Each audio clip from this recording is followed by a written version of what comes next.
when we see lost people living without God, bound in sin, does it cause us to want to shun them or to win them? Do we want to shove them away, or do we want to love on them? Do we want to run from them, or do we want to run and bring them to Him? Do we want to condemn them, or do we want to convert them? You know, those are the questions. Do we think that if we may be infected by them, or can we affect them? You know, the real work of reaching the lost is done through a day-to-day faithfulness of believers sharing their faith. It's not usually a one-time event. There's people that get saved in big crusades, maybe 2%, 2 to 3%. The vast majority of people that come to the Lord are because of somebody sowing into their lives, that day-to-day work in their lives. I used to beat myself up when I shared my faith, as I thought, boy, I gotta go down Romans Road, and I gotta say this verse, and then I've got to make sure that I say the sinner, have them repeat the sinner's prayer with me. I thought it was all on my shoulders. You know what? And I don't beat myself. If I don't get to the point where I have them say a prayer, then that's fine. They need to see that work of the gospel in my life. And that comes that when we want to reach the lost, that's the indwelling of the Holy Spirit in our lives. Because Jesus did not come to condemn. He came to save, and so should we. Here's a statement I've said, is hate the sin and love the sinner. How many have heard that? Pretty common, isn't it? But exactly, how does that exactly work? Because it's easy to say that, but do we hate sin by refusing to take part in it, by condemning it when we see it? Sin should be hated. It should not be excused or taken lightly. Matter of fact, they even have different terms. They don't even call it sin anymore. They call it pre-Christian or I don't even know all the different statements, but they are. But sin is sin. We love the sinners by being faithful in witnessing to them that there is forgiveness through Jesus Christ. Remember this, there's no way that God is impressed or pleased with us being tolerant of sin. We just can't turn the other way. There's no way that God is going to bless us for that. It is not allowing the person to remain stuck in sin. And it's not hateful to tell a person that he or she is in sin. In fact, the exact opposite is true. We love the sinner by speaking the truth in love. There's the key. The truth in love. I think that's how Jesus did it.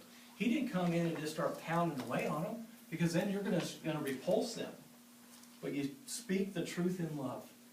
And what I found effective is whatever they may be in, if I've had that sin in my life before, I share that with them. I used to struggle with that very same thing. And let me tell you how God brought me out of that. We hate the sin by refusing to condone it, to ignore it and excuse it. Luke 15 verse 4 talks about the straying sheep.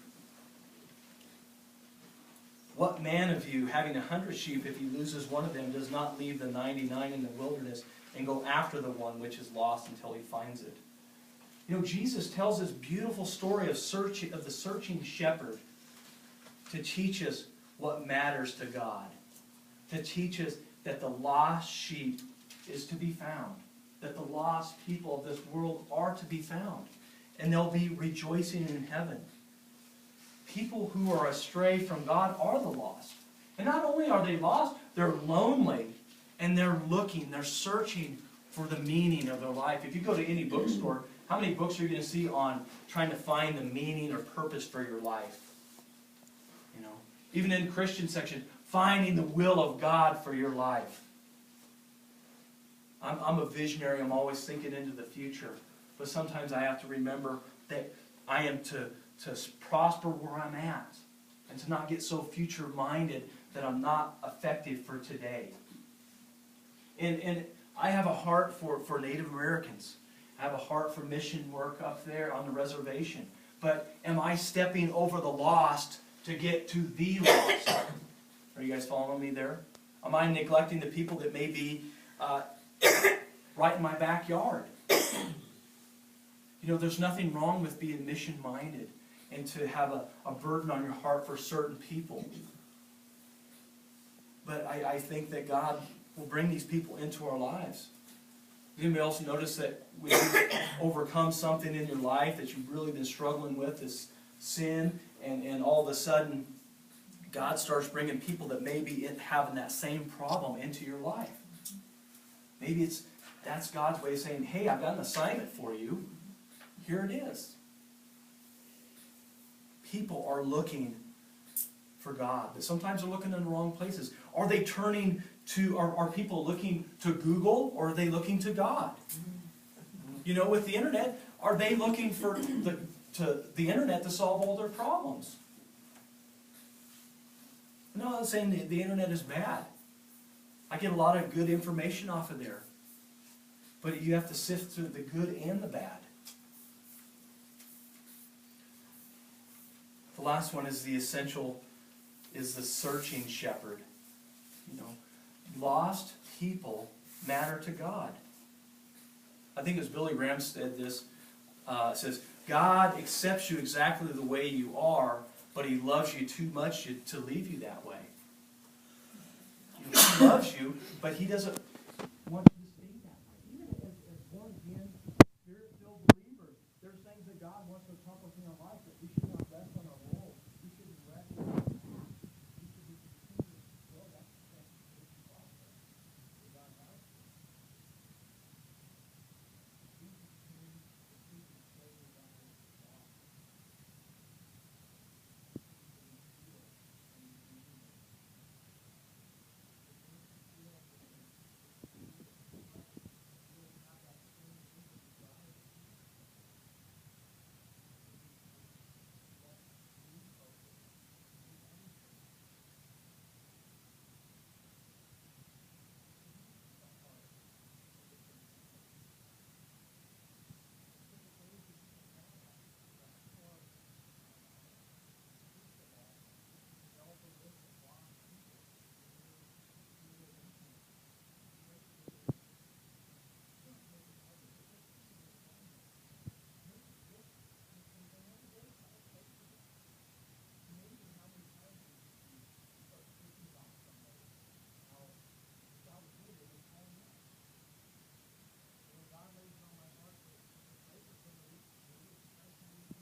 How many times did I hear the gospel message? How many times did I hear that I needed Jesus before I took that stand?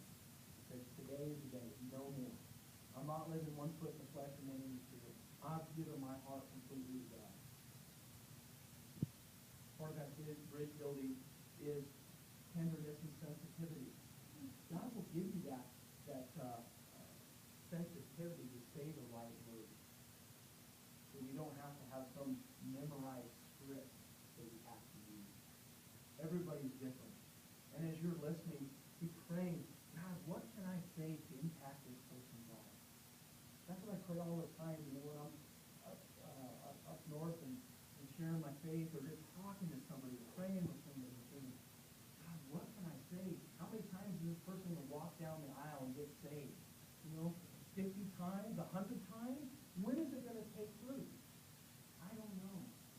I just try to be faithful to share and to try to, and I speak directly, whatever they're bound in. Don't sugarcoat it. You don't have to be offensive, but say, man, they're bound in alcoholism or drug addiction. You find that, and you plead the blood of Jesus over that. Be kind and tender with people. Look for opportunities to invite them to church. You know, and I should preface that by saying, you know, a